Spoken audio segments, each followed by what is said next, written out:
వివాదాలకు care of address గా నిలిచే ప్రముఖ దర్శకుడు రామ్ గోపాల్ వర్మ మరోసారి తనదైన శైలిలో విరుచుకుపడ్డాడు.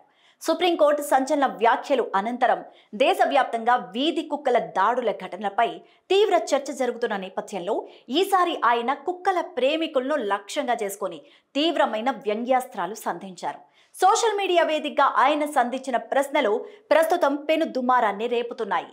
కుక్కలు మీకు కుటుంబ సభ్యులతో సమానమైతే మీ ఇంట్లోని పెంపుడు కుక్కల్ని ఎందుకు పెళ్లి చేసుకోకూడదు అంటూ వర్మ సూటిగా ప్రశ్నించారు కుక్కల ప్రేమికుల్ని. అంతేకాదు, పేదలందరినీ మీ ఇళ్లలోకి తెచ్చుకొని వీధులను పూర్తిగా కుక్కలకే వదిలేయచ్చు కదా అని ఆయన తనదైన శైలిలో ఎద్దేవా చేశారు. పాలకుల మౌనం కన్నా వీధి కుక్కల అరుపులే మేలని, అందుకే పాలకుల స్థానంలో వాటిని కూర్చోబెట్టాలని కూడా వ్యాఖ్యానించారు వర్మ. ఇక వర్మ తన వ్యంగ్యాన్ని మరింత తీవ్రతరం చేస్తూ మీ పిల్లలను వీధి కుక్కల గుంపుతో ఆడుకోవడానికి పంపించి ప్రకృతితో బంధం పెంచుకోమని చెప్పగలరా అంటూ సూటిగా నిలదీశారు. కుక్కలకు కూడా పిల్లలతో సమాన హక్కులు ఉన్నాయని భావిస్తే వీధి కుక్కల కోసం పాఠశాలలు, పిల్లల కోసం కొట్టాలు అంటే కెన్నెల్స్ నిర్మించాలని కూడా చెప్పారు.